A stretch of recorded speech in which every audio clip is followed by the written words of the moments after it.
guys, kumusta kayong lahat? Ayan, meron na naman akong panibagong isi-share sa inyo ngayon at sigurado ako na yung iba dyan gustong gusto itong isi-share ko ngayon.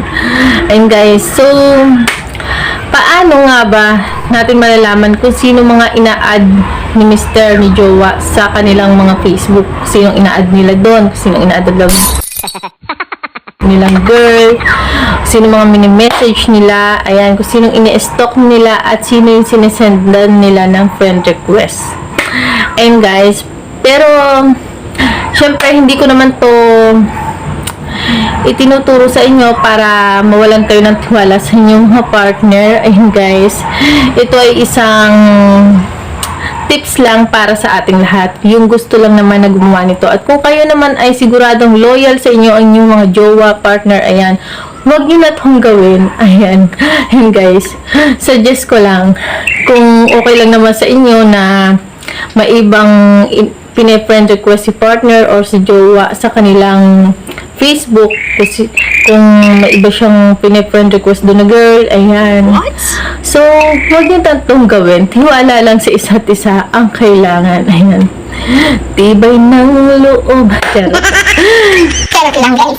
Huwag ko pa tingin nasa likod ko guys kasi ang init ngayon. So, dito ako komportable mag-vlog dito sa sahig. Ayan. Sobrang kalat na nasa likuran ko. So, pagiging pansin.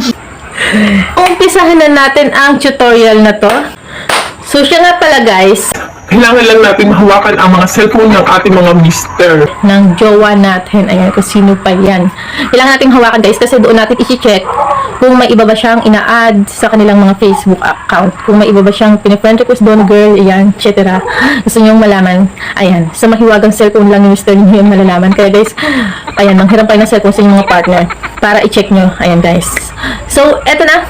Kung ikaw ay bago lang sa aking channel, huwag mong kalimutan mag-subscribe, like mo na rin at hit mo yung bell button para like kang updated sa aking mga latest upload.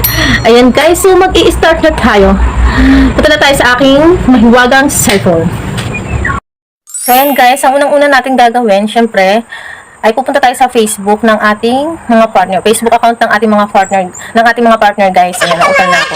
So, kunyari, ito yung Facebook ng partner ninyo. Ayan, then syempre kailangan nakalagin yung kanilang Facebook account. So, click natin tong Facebook guys. Tapos, click natin tong 3 lines. Ayan, then scroll down. Pindutin natin ang setting and privacy. Tapos, setting. Then, scroll ulit. Hanapin natin ang activity log. Nasaan na yun? Ito guys, so click natin yan. Tapos, itong your Facebook activity guys. Ito, click lang natin. Ayan. Tapos, click natin to sa comments and reactions. Ayan. Click natin. Tapos, tingnan natin dito sa comments. Ayan. Ayan, guys. So, eto guys, yung kung saan ako nag-comment. Ayan. Tapos, yung mga nireplyan kong komento. Ayan, guys. So, dyan din nakikita. Ayan. Ito yung sa Facebook page ko, guys. Ito. Ano rin pala to dito. Makikita rin pala dito sa main account ko. Ayan. Kung sino yung mga nireply ko doon sa aking Facebook page. Ayan, kasi itong gamit kong account na to guys, ito yung nagmamanage dito sa aking Facebook page, kaya siguro ganun. So, ito guys, oh, ayan, nakikita naman natin dito. So, dito nyo makikita kung saan nag-reply na comment si Jowa. Ayan, kung saan siya nag-comment. Ayan, yung mga nireply niyang comment. Diyan yung guys makikita lahat ng mga informasyon na kailangan ninyo. Ayan, then tingnan naman natin dito sa likes and reactions. Ayan, kung saan siya mga nag-react na post. Ayan guys. Ayan guys, kung nakikita nyo, kitang-kita ang ebidensya kung saan ako nag-react na post. Ayan. Ayan guys. Yung mga nireactan ko. Ayan. Ayan, pati si Rafi Tulpo. Ayan, ayan. Ayan, nag-react ako dyan. Ayan. So, ganun lang guys. Dito nyo makikita lahat guys na gusto nyo makita. Then, back tayo.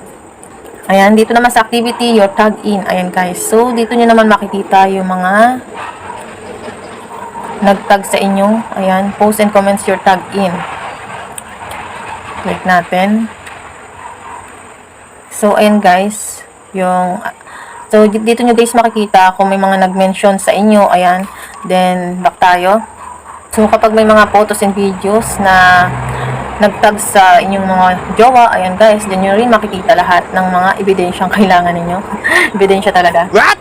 So, ayan, kalkalin nyo lang to guys. Dito lang yan makikita. Lahat-lahat dito guys. So, ayan. makikita nyo yan lahat dyan guys. Isa-isahin nyo lahat guys tong mga nandito. Ayan, kung alin yung mga gusto nyo makita or malaman. Ayan, kung saan siya kung saan siya nag-comment, kung saan yung nireakan niya, na komento. Ayan guys, bahala kayo guys, basta kalkalin nyo lang to guys, dito lang yan makikita. So back tayo. Then, wait lang guys, balik pala tayo sa activity log. Okay, scroll down tayo. Sana nasusundan nyo guys, pasensya na ako, medyo magulo akong kapulong ngayon. Ayan. Then, ito guys sa connections. Ayan, pindutin natin guys. Tapos itong friends, ayan, lumabas yung friends guys. Pindutin natin.